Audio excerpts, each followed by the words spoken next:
நினைவுகள்னு சொல்கிறத இப்போ பர்சனலாக எங்களுக்கு ஒரு பெரிய பழக்கம்னு சொல்ல முடியாது. ஆனால் நாங்கள் ஃபஸ்ட்டு காலேஜில் என்ஐடியில் வந்து ஃபஸ்ட்டு அவர் கையில் தான் வந்து ப்ரைஸ் வாங்கினோம்.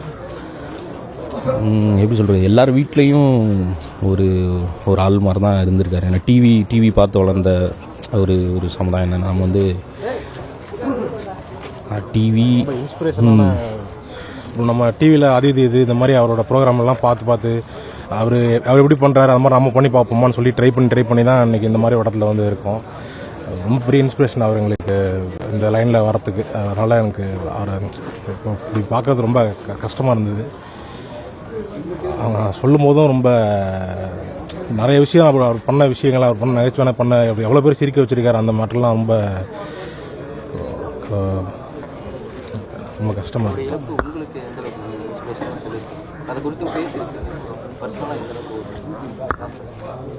பர்சனலாக சொன்ன அந்த மாதிரி நிறைய பேர் அவர் இன்ஸ்பயராக இருந்திருப்பாங்க. இப்போ அது மாதிரி இருக்கிறது ரொம்ப எனக்கு பர்சனலாக நான் பழக்கம் இல்லை. எனக்கு அவருக்கு நான் பார்த்துருக்கேன், ரொம்ப பிடிக்கும் எனக்கு. அப்படி தான் எனக்கு அந்த